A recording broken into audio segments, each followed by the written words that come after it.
కృష్ణపట్నం పోర్టుకి సంబంధించి అనేక రకాలైనటువంటి ఊహాగానాలు, ప్రతిపక్ష రాజకీయ నాయకుల విమర్శల నేపథ్యంలో స్థానిక ప్రజలకి, పోర్టులో పనిచేస్తున్నటువంటి కార్మికులకి, ఉద్యోగాలకి ఒక స్పష్టతనివ్వాలనేటువంటి ఆలోచనతోనే ఈరోజు ఈ పాత్రికేయ విలేకరులతో సమావేశం ఏర్పాటు చేయడం జరిగింది. అయితే విచిత్రమైనటువంటిది, ఎవరు చెప్పారో తెలియదు, ఎక్కడి నుంచి వచ్చిందో తెలియదు. ఒకరేమో కృష్ణపట్నంలో కంటైనర్ టెర్మినల్ మూసివేస్తున్నారు, ఒకరేమో కృష్ణపట్నం పోర్టే మూతపడిపోతుంది. అంటే మీ రాజకీయ పబ్బం గడుపుకోవడానికి, ఈ ప్రభుత్వం మీద బురద జల్లడానికి, అక్కడ ప్రాతినిధ్యం వహిస్తున్నటువంటి నా మీద ఆరోపణలు చేయడానికి పోర్టుని ఎంచుకోవడం అనేటువంటిది ఎంత దౌర్భాగ్యం అనేటువంటి విషయం అనేటువంటిది నిజంగా ప్రతి ఒక్కరూ గమనించాల్సినటువంటిది.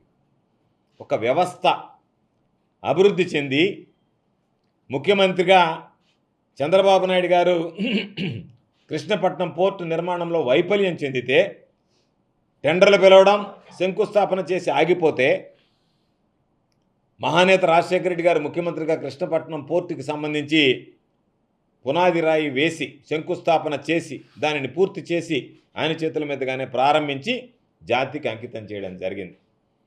వేల మందికి ఉద్యోగ ఉపాధి అవకాశాలు కల్పించేటువంటి కృష్ణపట్నం పోర్టు మీద, అభివృద్ధి మీద, పచ్చగా ఎదిగేటువంటి కంపెనీ మీద వీళ్ళు అనుమానాలు రేకెత్తించేటువంటి విధంగా ఊహాజనితమైనటువంటి కథనాలని ఈరోజు తీసుకురావడం, దానికి సంబంధించి రోజుకొక డ్రామా, రోజుకొక నాటకం ఆడి ఏదో ఒక విధంగా ఉన్నది లేనట్టుగా చేసేటువంటి కార్యక్రమానికి ఈరోజు తెరదించారు. దానికి సంబంధించి పేపర్లో వచ్చిన వెంటనే కృష్ణపట్నం పోర్టు యాజమాన్యాన్ని నేను సంప్రదించడం జరిగింది.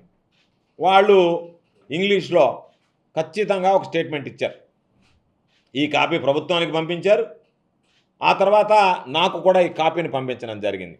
కృష్ణపట్నం పోర్టు ఏ విధంగా అభివృద్ధి చెందుతుంది అని చెప్పడానికి ఒక టేబులర్ కాలం ఇచ్చారు. మీ అందరికి కూడా నేను అది ఇస్తాను. ఇది కృష్ణపట్నం పోర్టు యాజమాన్యం ధృవీకరించినటువంటిది, వాళ్ళు ఇచ్చినటువంటి స్టేట్మెంట్ ఇది. కాబట్టి ఇంత స్పష్టంగా యాజమాన్యం ఫిగర్స్తో సహా ఇది వృద్ధి చెందుతుంది అంటే, దాని మీద సోమిరెడ్డి లాంటి పనికి మాలినటువంటి వాడు, అవినీతిపరుడు, దాని మీద రకరకాలైనటువంటి వ్యాఖ్యలు చేసి ఆ ఉద్యోగుల్లో లేని అభద్రతా భావాన్ని, ఆందోళనని సృష్టిస్తున్నారు. నేను మరలా మీడియా ద్వారా ప్రజానీకానికి, ప్రతి ఒక్క ఉద్యోగికి స్పష్టంగా తెలియజేస్తున్న రెండు విషయాలు. వ్యాపారం వృద్ధి చెందుతుంది, దాంట్లో అనుమానం లేదు. కార్గో టెర్మినల్ అనేటువంటిది గోవర్ధన్ రెడ్డి అనేటువంటి వ్యక్తి ఈ ప్రాంతానికి, సర్వేపల్లి నియోజకవర్గానికి, నెల్లూరు జిల్లాలో ఉన్నంతకాలం ఎటువంటి పరిస్థితుల్లో కూడా ఒక్క అవకాశం కూడా చేయి జారకుండా ఇక్కడ నుంచి కార్గోకి సంబంధించి ఇక్కడ ఉన్నటువంటి కంటైనర్ టెర్మినల్ని తరలించేటువంటి అవకాశం లేదు. ఇప్పుడున్నటువంటి కంటైనర్ టెర్మినల్ ఏదైతే ఉందో అది యథాస్థితిగా కొనసాగుతుంది, నాది గ్యారంటీ అని చెప్పి ఈ సందర్భంగా తెలియజేస్తున్నా. రాజకీయ లబ్ధి కోసం రాజకీయంగా పోరాడు, నేను రెడీగా ఉన్నాను నీ మీద పోరాడడానికి. రేపు నువ్వు పోటీ చేయి, నేను రెడీగా ఉన్నాను నీ మీద పోటీ చేయడానికి, గెలవడానికి, నిన్ను ఓడించడానికి. అంతే తప్ప నువ్వు కృష్ణపట్నం పోర్టుని ఎంపిక చేసుకుంటే, కృష్ణపట్నం పోర్టు యాజమాన్యం ఈరోజు స్పష్టంగా ప్రభుత్వానికి నివేదించింది, నాకు కాపీ పంపించింది. దీనికి సంబంధించినటువంటి దాంట్లో స్పష్టంగా ఉంది. అసలు కృష్ణపట్నం పోర్టే మూసేస్తున్నారని రకరకాలైనటువంటి మాటలు మాట్లాడడం అనేటువంటిది ఇది సమంజసం కాదు, సబబు కాదు అని చెప్పి ఈ సందర్భంగా తెలియజేస్తున్నా. కృష్ణపట్నం పోర్టు యాజమాన్యం ఇచ్చినటువంటి హామీ మేరకు ఉద్యోగులు కానీ ఎవరు కూడా ఆందోళన చెందాల్సినటువంటి అవసరం లేదు. మీకు అందరికీ ఒక స్పష్టత ఇస్తున్నా, ఒకవేళ కృష్ణపట్నం పోర్టుకు సంబంధించి ఎటువంటి నిర్ణయమైనా సరే ఉద్యోగస్తులకు కానీ ప్రజలకు కానీ వ్యతిరేకంగా తీసుకుంటే, కృష్ణపట్నంలో కంటైనర్ టెర్మినల్ తరలిస్తామన్నా, లేదా కృష్ణపట్నం పోర్టుకు సంబంధించి మేము అక్కడ లావాదేవీలు కొనసాగించడంలో తగ్గిస్తామన్నా, లేదా ప్రజలకు కానీ ఉద్యోగులకు కానీ వ్యతిరేకమైనటువంటి నిర్ణయాలు తీసుకున్నా ఎవరు అవసరంలే, నేనే అధికార పార్టీ శాసనసభ్యుడిగా, మంత్రిగా నేనే వెళ్ళి కృష్ణపట్నం పోర్టు ముందు కూర్చొని నేనే అవసరమైతే పోరాటానికి, నిరసనకి, ధర్నాకి దిగి అక్కడ ఉన్నటువంటి ఉద్యోగస్తులకు కానీ ప్రజలకు కానీ న్యాయం చేయడానికి ప్రయత్నం చేస్తాను తప్ప ఆ ప్రాంత ప్రజల వాళ్ళ ప్రయోజనాల కోసం ఎవరు రాబడలేదు. అధికార పార్టీ నేనే, నన్ను ఎవరు లేపరు. మిగతా వాళ్ళు నేను పోతాను పోరాటానికి, నేను నిరసన చేస్తానని లేనటువంటి దానికి సృష్టించుకుని పోరాటం చేయాల్సిన అవసరం లే. వాస్తవం అని ఏ రోజైనా బయటపడితే దానికి సంబంధించి నేనే నేరుగా వెళ్ళి అక్కడ కూర్చుని ఉద్యమం చేయడానికి కూడా వెనకాడను. ఎవ్వరు కూడా ఆందోళన చెందాల్సినటువంటి అవసరం లేదు. నేను వెంటనే చెప్పా, ఉద్యోగాలకు సంబంధించి కానీ ఎవరికి కూడా దాని గురించి ఆందోళన చెందాల్సినటువంటి అవసరం లేదు. నేనున్నాను, ఇంటి బిడ్డ లాంటి వాడిని, సర్వేపల్లి నియోజకవర్గ ప్రజలకి ఎవరికి అన్యాయం జరిగేటువంటిది ఉండదని చెప్పా.